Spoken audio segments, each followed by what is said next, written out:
नमस्कार। The deep dive में आपका स्वागत है। नमस्कार। आज 5 दिसंबर 2025 है और हम करंट अफेयर्स के विश्लेषण के पहले भाग में कुछ बहुत ही ज़रूरी मुद्दों पर गहराई से बात करेंगे।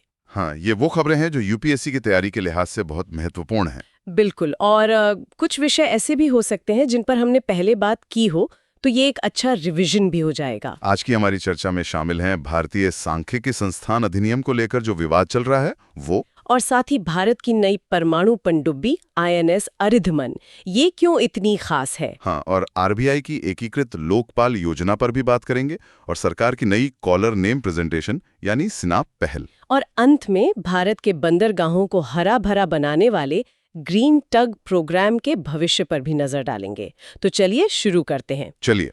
तो शुरुआत एक ऐसी बहस से करते हैं जो देश के एक बहुत ही प्रतिष्ठित संस्थान से जुड़ी हुई है। ISI से? हाँ, भारतीय सांख्यिकी संस्थान। 1500 से ज्यादा शिक्षाविदों ने सरकार की ISI अधिनियम 1959 को निरस्त करने की योजना का विरोध किया है।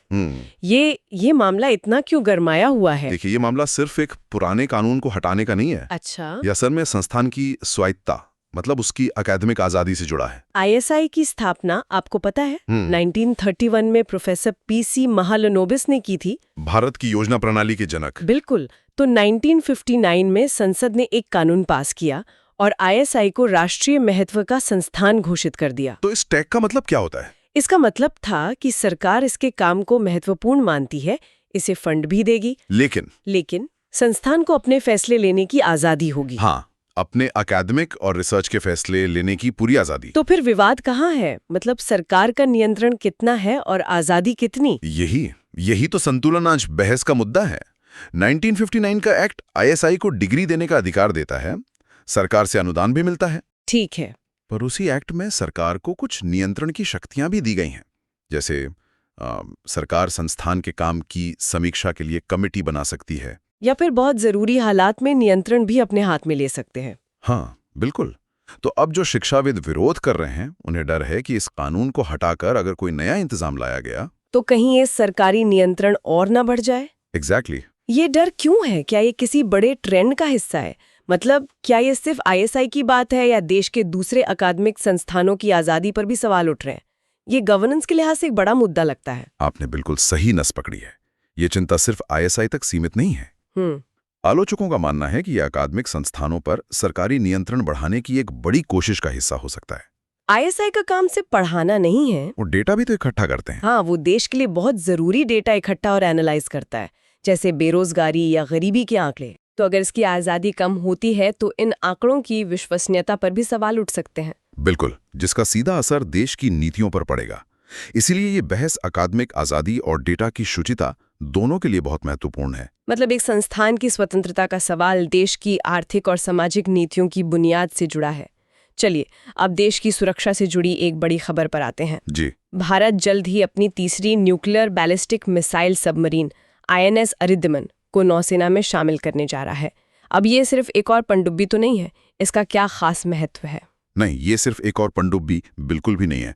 INS अरिधमन का नौसेना में शामिल होना भारत को उस चुनिंदा देशों के क्लब में मजबूती से स्थापित करता है जिनके पास सेकंड स्ट्राइक कैपेबिलिटी है। ये एक बहुत बड़ा स्ट्रैटेजिक टर्म है, इसे आसान भाषा में समझाइए। सेकंड स्ट्राइक कैपेबिलिटी का असल में मतलब क्या है?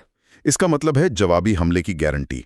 देखिए, भारत की परमाणु नीति है नो फर्स्ट यूज, यानी हम कभी भी परमाणु हमला पहले नहीं करेंगे। हाँ, लेकिन अगर कोई दुश्मन देश हम पर हमला करता है तो हम चुप नहीं बैठेंगे। अब सोचिए, अगर दुश्मन पहले हमले में हमारे जमीन पर मौजूद मिसाइल ठिकानों और हवा में मौजूद परमाणु बम वाले जहाजों को तबाह कर दें, तो हम जवाब कैसे देंगे?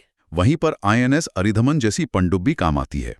ये महीनों तक समुद्र की गहराइयों में छिपी रह सकती है, दुश्मन को इसकी भनक तक नहीं लगेगी। अच्छा, तो अगर हमारे जमीनी और हवाई ठिकाने नष्ट भी हो जाएं, तो भी समुद्र में छिपा ये अदृश्य शिकारी जवाबी हमला कर सकता है। बिल्कुल, और दुश्मन को भारी नुकसान पहुंचा सकता है। तो ये एक तरह की इंश्योरेंस पॉलिसी है। ये क्षमता ही दुश्मन को पहला कदम उठाने से रोकती है। सही कहा। यही भारत की परमाणु नीति का मूल आधार है, जिसे क्रेडिबल मिनिमम डिटेरेंस कहते हैं। और ये न्यूक्लियर ट्रायड को पूरा करती है। हाँ, INS अरिधमन इसी न्यूक्लियर ट्रायड यानी परमाणु त्रिकोण को पूरा और मजबूत करती है। जमीन, हवा और पानी से परमाणु हमला करने की क्षमता। इसकी क्षमताएं क्या हैं? ये 6000 टन की पनडुब्बी है। इसमें अपना एक छोटा न्यूक्लियर रिएक्टर है जो इसे लगभग अनलिमिटेड समय तक पानी के नीचे रहने की ताकत देता है। और मिसाइलें? ये K-15 और K-4 जैसी मिसाइलें ले जा सकती हैं, जिनकी रेंज 750 से लेकर 3500 किलोमीटर तक है। मतलब ये गहरे समुद्र में छिपकर उपमहाद्वीप के बड़े हिस्से को अपनी जद में रख सकती है। बिल्कुल। सुरक्षा की बात हो रही है तो आजकल सिर्फ सीमा की सुरक्षा ही नहीं बल्कि आम नागरिक की आर्थिक सुरक्षा भी एक बड़ा मुद्दा है। हाँ, बिल्कुल। आरबीआई की एक ताज़ा रिपोर्ट आई है कि उनकी एकीकृत लोकपाल योजना के तहत शिकायतें एक साल में 13.55% बढ़ गई हैं। ये योजना क्या है और इतनी शिकायतें क्यों आ रही हैं? देखिए, ये योजना नवंबर 2021 में एक राष्ट्र एक लोकपाल के विचार के साथ शुरू की गई थी। मतलब सबको एक ही जगह ला दिया। हाँ, पहले बैंकिंग, एनबीएफसी और डिजिटल पेमेंट, इन सब के लिए अलग अलग लोकपाल होते थे। आरबीआई ने इन सबको मिलाकर एक कर दिया। और मकसद सीधा सा है कि अगर किसी को किसी बैंक, एनबीएफसी या डिजिटल पेमेंट ऐप से कोई शिकायत है तो उसका समाधान एक ही जगह पर जल्दी और बिना किसी खर्चे के हो सके। तो शिकायतों में 13.5% की बढ़ोतरी तो बहुत ज्यादा है। क्या इसका मतलब ये है कि बैंकिंग सेवाएं खराब हो रही हैं या फिर लोग अब ज्यादा जागरूक हो गए हैं और शिकायत कर रहे हैं? ये एक बहुत ही दिलचस्प सवाल है और इसका जवाब शायद दोनों में छिपा है। कैसे? एक तरफ डिजिटल लेन देन और ऑनलाइन फ्रॉड के मामले लगातार बढ़ रहे हैं तो शिकायतों का बढ़ना स्वाभाविक है। और दूसरी तरफ आरबीआई ने इस योजना का काफी प्रचार भी किया है। लोग अब अपने अधिकारों को लेकर ज्यादा जागरूक हो रहे हैं। उन्हें पता है कि अगर बैंक उनकी नहीं सुनता तो एक ऐसी जगह है जहां उनकी सुनवाई होगी। तो ये बढ़ोतरी बढ़ती जागरूकता का भी एक सकारात्मक संकेत हो सकता है। हाँ, बिल्कुल। और अगर किसी की शिकायत सही पाई जाती है तो उसे क्या राहत मिल सकती है? राहत काफी अच्छी मिल सकती है। लोकपाल संबंधित बैंक या कंपनी को आदेश दे सकता है कि वो ग्राहक को हुए आर्थिक नुकसान की भरपाई करे, जो 20 लाख रुपए तक हो सकती है। 20 लाख तक? हाँ, और इसके अलावा ग्राहक को हुई मानसिक परेशानी और भागदौड़ के खर्चे के लिए 1 लाख रुपए तक का अतिरिक्त मुआवजा भी दिलाया जा सकता है। ये तो आम आदमी को वित्तीय सिस्टम में एक मजबूत आवाज देती है। निश्चित रूप से। आर्थिक फ्रॉड से लोगों को बचाने की बात चली है तो ये अगली खबर सीधे तौर पर इससे जुड़ी है। दूरसंचार विभाग जल्द ही सभी टेलीकॉम कंपनियों के लिए कॉलर नेम प्रेजेंटेशन यानी CNPA को अनिवार्य करने जा रहा है। एक तरह से सरकारी ट्रू कॉलर। हाँ, बिल्कुल वही। ये ट्रू कॉलर जैसा ही है, लेकिन एक बहुत बड़े और महत्वपूर्ण अंतर के साथ। क्या अंतर है? ट्रू कॉलर और दूसरे ऐप्स क्राउड सोर्सिंग पे काम करते हैं। मतलब वो दूसरे यूजर्स के फोन बुक से नाम उठाते हैं जो अक्सर गलत या मजाकिया भी हो सकते हैं। अच्छा। लेकिन सीनैप कॉलर का वो नाम दिखाएगा जो उसने सिम खरीदते समय अपने KYC डॉक्यूमेंट जैसे आधार कार्ड या वोटर ID में दिया है। ये ग्राहक के आवेदन पत्र से सीधे जुड़ा होगा। ये सुनने में तो बहुत अच्छा लगता है।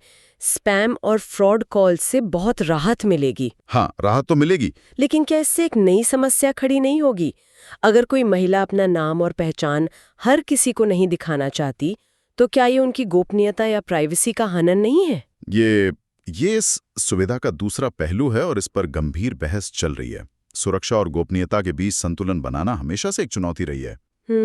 एक तरफ ये सिस्टम फ्रॉड करने वालों के लिए मुश्किल खड़ी कर देगा क्योंकि वो अब अनजान नंबरों के पीछे नहीं छिप पाएंगे। बैंकिंग फ्रॉड, फर्जी कॉल सेंटर, इन सब पर लगाम लगेगी। हाँ, लेकिन दूसरी तरफ हर कॉल के साथ आपकी KYC रजिस्टर्ड पहचान का सामने आना, खासकर पत्रकारों, एक्टिविस्ट या आम नागरिकों के लिए भी चिंता का विषय हो सकता है जो अपनी पहचान गुप्त रखना चाहते हैं। तो इसका समाधान क्या हो सकता है?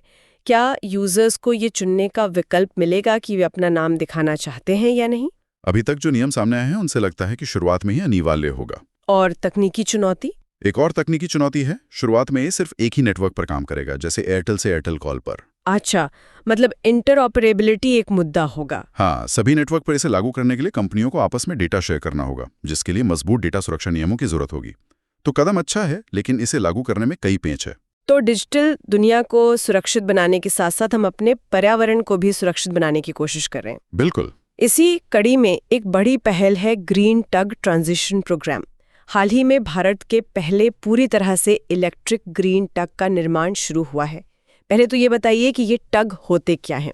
देखिए, टग या टग बोट छोटे लेकिन बहुत शक्तिशाली जहाज होते हैं। क्या काम करते हैं ये? आप इन्हें बंदरगाह का कुली या पार्किंग अटेंडेंट समझ सकती हैं। अच्छा, और इन्हें ग्रीन बनाने की क्या जरूरत पड़ गई?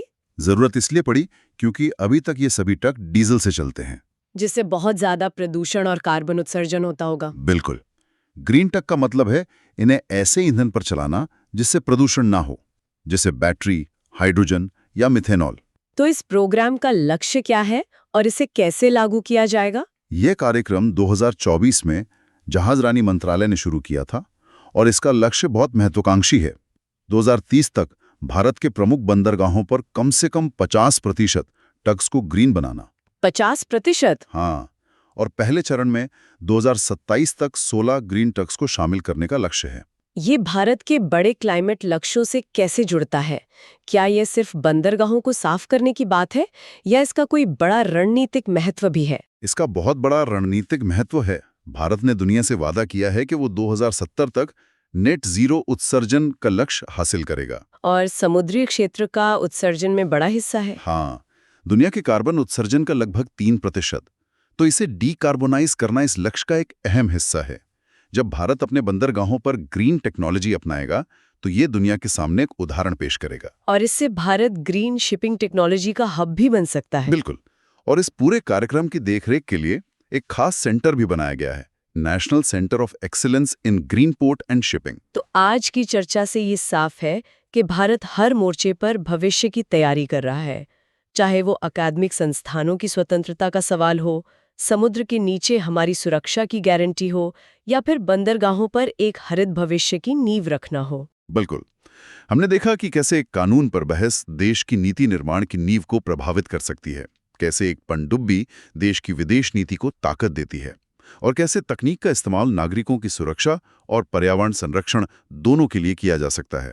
ये सभी मुद्दे आपस में जुड़े हुए हैं। हाँ, और एक व्यापक दृष्टिकोण की मांग करते हैं। अगर आपको ये विश्लेषण उपयोगी लगा तो अपडेट रहने के लिए हमें लाइक और सब्सक्राइब जरूर करें। धन्यवाद। और जाते जाते हमारे श्रोताओं के लिए एक सवाल।